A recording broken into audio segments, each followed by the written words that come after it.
सभी को सुप्रभात। मैं शिषपाल मेर हिंदी साहित्य बीए पार्ट 3 हिंदी साहित्य के अंतर्गत हम पढ़ रहे थे आधुनिक हिंदी कविता संकलन प्रथम प्रश्न पत्र, जिसके अंतर्गत हम पढ़ रहे थे रामधारी सिंह दिनकर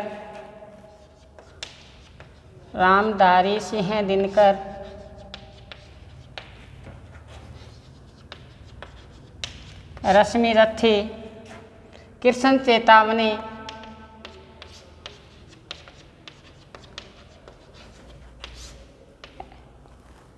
रश्मि रथी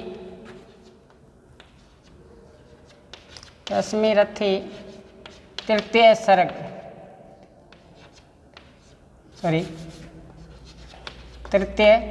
पढ़ रहे थे हमने ये शुरू कर रखा था रामधारी सिंह दिनकर रश्मि रथी कृष्ण के चेतावनी। ये रश्मि रथी का ये तृतीय सर्ग है। आपको समय मिले तो आप रामधारी सिंह दिनकर की रश्मि रथी जरूर पढ़ना।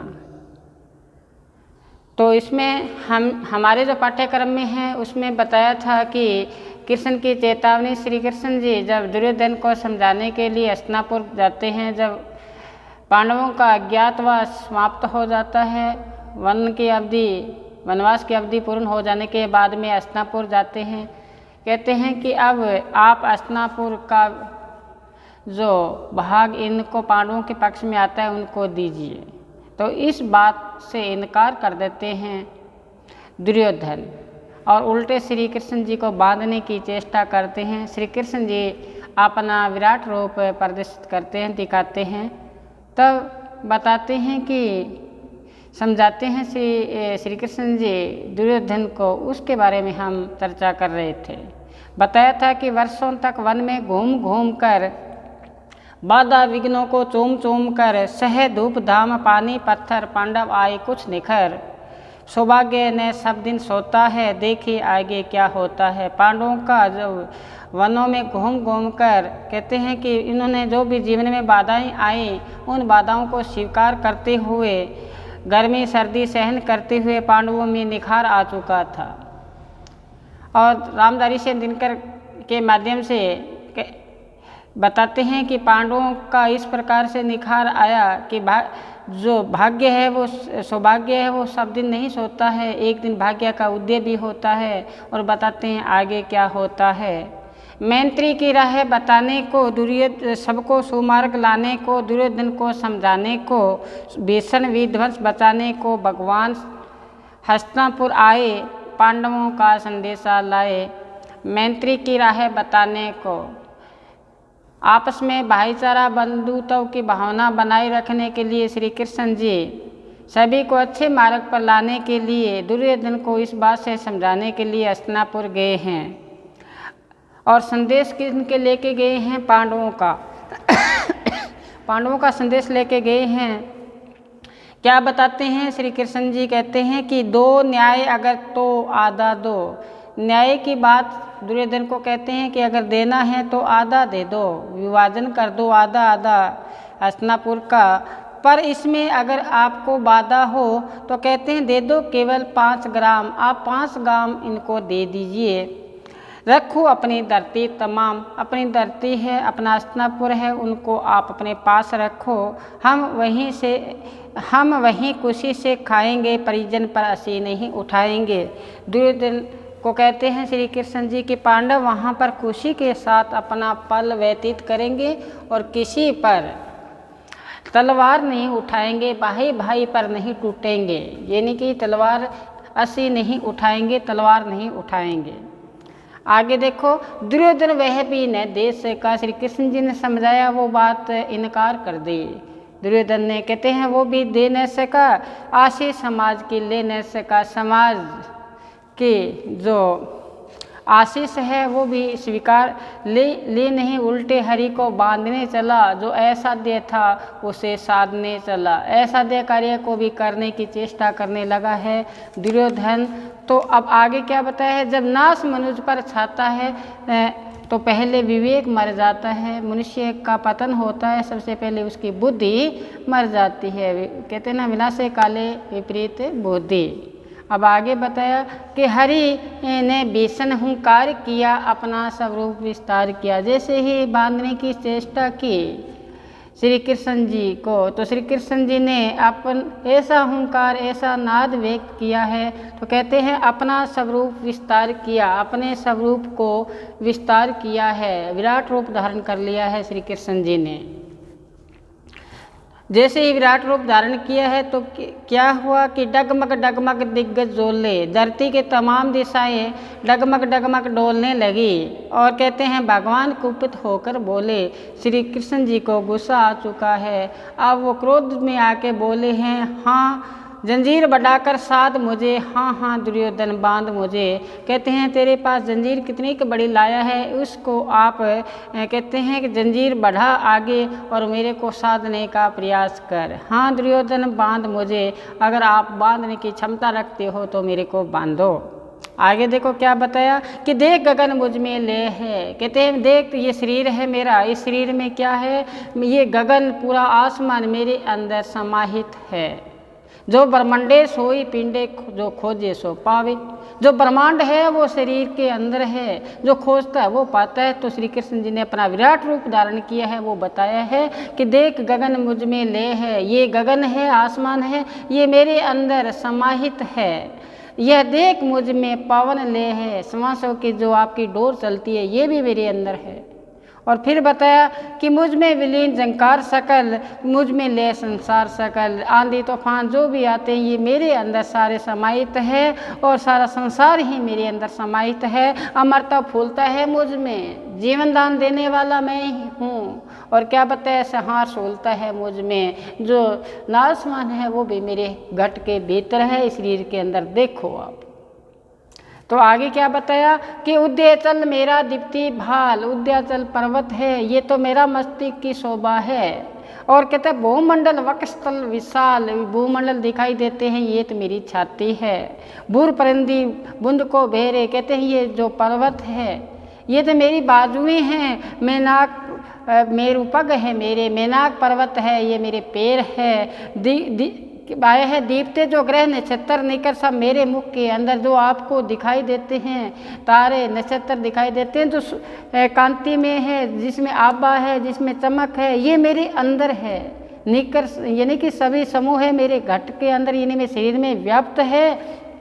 दृग हो तो दृश्य अकाल देख, अगर तेरे आंखें हैं तो ये जो मेरा दृश्य है इसको तू देख। और कहते हैं मुझ में सारा ब्रह्मांड देख, मेरे अंदर सारा ब्रह्मांड है उसको तू देख। देखो कितनी बड़ी बात कही है कि दृग्य है तो कांड देख, तेरी अगर आंखें हैं तो देख। कहते हैं ना जगत जनायो जिनी सकल सो हरि जान्यो नाही, जो आंखन सब देखी आंखन देख नाही। कितनी बड़ी महत्वपूर्ण पंक्ति कही है आपको। कहते हैं कि जगत जनायो जिनी सकल सो हरि जान्यो नाही, जो आंख ने सब देखी आंखन देखन नाही। जगत की रचना की है, सृष्टि को बनाया है, कोट ब्रह्मांड को ठाकुर स्वामी जिसने इस सृष्टि की रचना की है, करोड़ ब्रह्मांड बनाए हैं। कहते हैं कि जगत जनायो, जिसने जगत को बनाया है, सो हरि जान्यो नाही, उनको हरि समझा ही नहीं, जैसे श्री कृष्ण जी को दुर्योधन ने नहीं समझा। कहते हैं जो आंखें सब देखी आंखन देखन नाही, जो आंखें सबको देखती है, जो आंखें सबको देखती है लेकिन खुद की आंखें खुद को नहीं देख पाती, आंखें खुद की आंखें खुद को देख पाती है कि नहीं देख पाती। इसी प्रकार ये भ्रम है, ये शरीर है जो इसमें, जैसे मैंने आपको बताया, जो ब्रह्मांडे सोई पिंडे, जो ब्रह्मांड में है वो पिंड में है। जो खोजे सो पावे, जो उसको पाता है वही खोजता है वही पाता है। वो यहाँ से श्री कृष्ण जी ने बताया कि अगर दृग्य है तो क्या देख, अकांड देख। और कहते हैं मुझ में सारा ब्रह्मांड देख, ये ब्रह्मांड है ये मुझ में है। तो कहते हैं चर ऐसर जीव छर जग छर ऐसर नस्वर मनुष्य सुर जाति अमर, सत कोटि सत सूर्य सत कोटि चंद्र, सत कोटि सरित सर सिंधु मंद। कहते सत कोटि विष्णु ब्रह्मा महेश, सत कोटि जिष्णु जलपति धनेश, सत कोटि रुद्र सत कोटि काल, सत कोटि दंडधर लोकपाल। जंजीर बढ़ाकर साध मुझे, हाँ हाँ दुर्योधन बांध मुझे। जितने भी देवी देवताएं हैं, जितने भी देवता लोग हैं, जो भी अमर है, जो ऐसुर है, ये सारे कहते हैं मेरे अंदर समाहित है। ब्रह्मा विष्णु महेश करोड़ों मेरे अंदर है। लेकिन इस शरीर में तू जहाँ तेरी आंखें हैं, इन आंखों से खोल कर देख, मेरे अंदर विराजमान है और जंजीर बढ़ाकर मेरे को बांधने चला है। तो कहते हाँ दुर्योधन बांध मुझे बांध अब। तो देखो कि श्री कृष्ण जी ने विराट रूप दिखाया है, सभी देवी देवता अपने अंदर बताए हैं।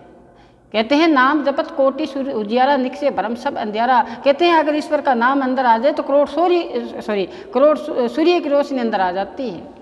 अगर नाम अपने अंदर आ जाए तो करोड़ सूर्य की रोशनी अंदर आ जाती है। आती कब है? जब नाम प्रगट हो, यानी कि ईश्वर अंदर आए, जो श्री कृष्ण जी ने जो दर्शा दिए हैं हमें। कहते हैं जिनकी कहते हैं पूजा करते हो आप, वो मेरे अंदर सब समाहित है। दुर्योधन अगर कहते हैं साधना चाहते तो मेरे को साध के देख। हाँ दुर्योधन बांध मुझे बांध। आगे क्या बताया? भूलोक अतल पताल देख, गत और अनागत काल देख, यह जगत का आदि सर्जन, यह देख महाभारत का रण। देखो आगाम गत और अनागत का बारे में भी यहाँ पे बता दिया गया है। कहते हैं इस भूलोक पर तू जो पताल लोक है उसको भी देख, और कहते हैं आया हुआ समय वर्तमान भी देख, और गया हुआ भूतकाल भी देख, और आने वाला भविष्य भी देख ले। जो मैं मैत्री की राह बताने आपको आया था, उस बात को आपने माना नहीं है, उस बात को आपने स्वीकार नहीं किया है, तो फिर उसका जो देश आगामी जो इनका परिणाम होगा वो भयानक होगा। तो क्या बताएं? ये देख महाभारत का रण कि आने वाला समय आपने वहाँ 5 ग्राम मांगे हैं, वो ही देने से इनकार कर दिया, उल्टे आप मेरे को बांधने चले हो। तो आगामी महाभारत का युद्ध होगा, महाभारत का रण होगा। तो क्या बताए? मृतकों की पट्टी भू पर मृतकों पर कहते हैं ये देख महाभारत का रण, मृतकों में पट्टी हुई भू है, पहचान कहाँ इसमें तू है। युद्ध होगा और उस महाभारत के युद्ध में तू मारा जाएगा, लाशें बिछाई जाएगी, तेरे को पता ही नहीं चलेगा कि कौन सी लाश तेरी है। अब तू इन लाश को भी देख ले, तू कहाँ मरा पड़ा है। इतना सचेत कर दिया, इतना बता दिया, इनको दर्शा दिया। दुर्योधन को फिर भी नहीं माना। कहते हैं ना, नहीं माना है।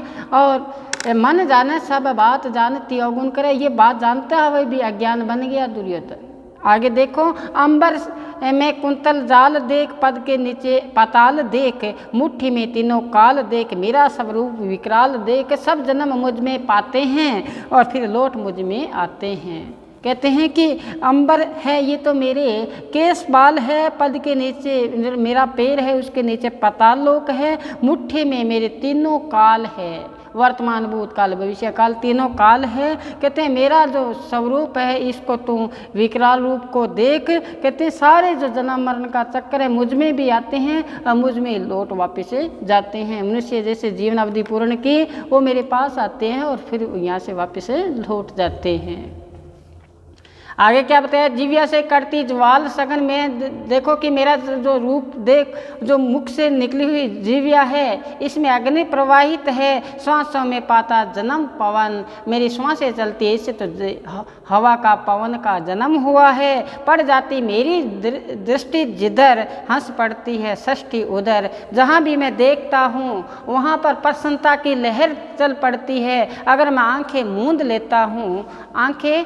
लेता हूँ तो कहते हैं इस धरा पर विनाश छा जाता है। जहाँ मेरी दृष्टि जाती है कुशी की तो वहाँ पर क्या होता है? कुशियाँ व्याप्त हो जाती है। अगर मैं नज़र फेर लूँ तो वहाँ विनाश हो जाता है। ये श्री कृष्ण जी ने अपना विराट रूप के माध्यम से बताया है। देखो, अगर कुशी का अवसर आता है हमारा चेहरा खिल उठता है, वो ही क्रोध आता है या उदासी का भाव आ जाता है, चेहरा मुरझा जाता है। तो क्या बताए हैं आगे? बांधने मुझको आया है, जंजीर बढ़ा क्या लाया है, किते बांधने के लिए मेरे पास आया है। अब बता कि तू मुझे बांधना चाहे मन को, पहले बांध ले अनंत गगन को। अगर बांधना चाहते हैं तो पहले अपने मन को बांध, अगर मन को बांध नहीं पाया तो ये अनंत जो गगन है इसको बांधने की चेष्टा कर। कहते सुनने को न साध सकता है, ये शून्य अवस्था है, ये शून्य है आसमान, इसको तू नहीं बांध सकता। कहते हैं वह मुझे कब बांध सकता है, तो मेरे को कैसे बांध पाओगे। आगामी क्या बताया? हित वचन तूने नहीं माना, जो मैंने बात कही उस बात पर आपने माना नहीं है।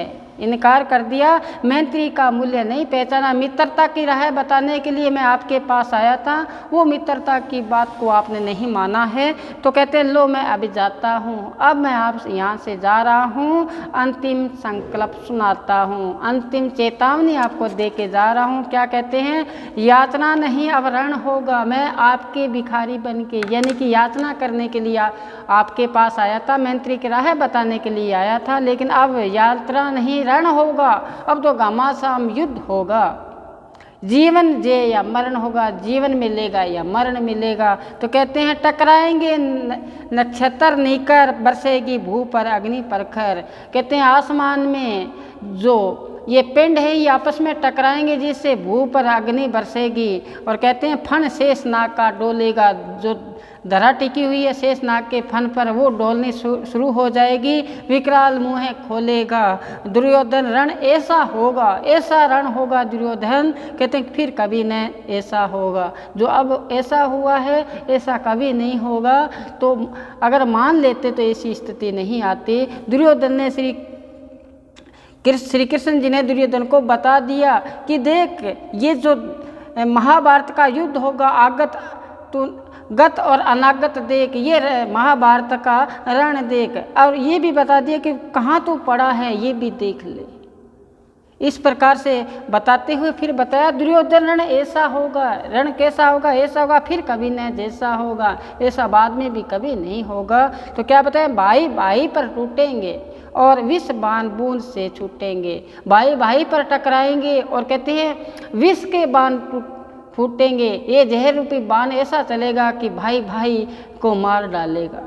आगे बताया वाय श्रृंगार सुख लूटेंगे, कौवे हैं गिद्दड़ है ये सुख का आनंद लेंगे, क्योंकि आपके जो शरीर है मृत शरीर है उनको ये भोग करेंगे। सौभाग्य मनुष्य का फूटेगा, आपका जो सौभाग्य है सभी मनुष्य का वो फूट जाएगा।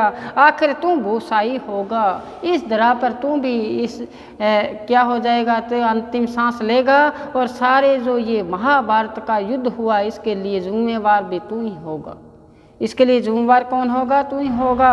और क्या बताते हैं, थी सभा सन सब लोग डर, जैसे श्री कृष्ण जी का विराट रूप देख रहे थे, सभा थी वो शून्य अवस्था में चली गई थी। और क्या बताते हैं, चुप थे या बेहोश पड़े, श्री कृष्ण जी का रूप सौंदर्य को देख नहीं पाए थे, विराट रूप को देख नहीं पाए थे, इसलिए बेहोश पड़े थे। और बताया केवल दो ही नर अगाते थे, वहाँ बैठी सभा में दो नर थे जो इस रस का पान कर रहे थे या श्री कृष्ण जी का रूप सौंदर्य को देख रहे थे, जो उनको तृप्ति नहीं मिल रही थी, उनके रूप सौंदर्य को बार बार देखने की लालसा थी। कौन से थे, धृतराष्ट्र विदुर सुख पाते थे, एक तो धृतराष्ट्र था एक विदुर जी थे। और क्या बताते हैं, जो कर जोड़े खड़े प्रबुद्ध निर्भय, हाथ जोड़कर खड़े हुए प्रसन्नता के साथ दोनों मुस्कुराते थे और जय जयकार कर रहे थे श्री कृष्ण जी की। जब श्री कृष्ण जी ने वो विराट रूप दिखाया तो उस विराट रूप को देखने वाले दो ही व्यक्ति थे, एक तो विदुर जी एक धृतराष्ट्र, वो दो ही उनके रूप सौंदर्य को देख पा रहे थे, अन्यथा दूसरा कोई नहीं देख पा रहा था। तो ये था हमारा रश्मि रथी का तृतीय सर्ग कृष्ण चेतावनी। जब श्री कृष्ण जी हस्तिनापुर जाते हैं पांडवों को संदेश लेकर दुर्योधन को समझाने के लिए, उन बात का उन पर असर नहीं होता, तो श्री कृष्ण जी का ये अपना विराट रूप दिखाते हैं। विराट रूप को देखने वाले दो ही नर आगाते थे, एक तो विदुर जी और एक अपने धृतराष्ट्र जी, वो ही सुख पा रहे थे, उनके रूप सौंदर्य को देख रहे थे। तो आज हमने रामधारी से दिनकर का ये रामधारी सिंह दिनकर जी की ये कृष्ण की चेतावनी रश्मि रथी तृतीय सर्ग को पूर्ण किया है। तो आगामी वीडियो में फिर हम नए टॉपिक के साथ हाजिर होंगे। तब तक आप घर पर रहें, सुरक्षित रहें, पढ़ते रहें। धन्यवाद।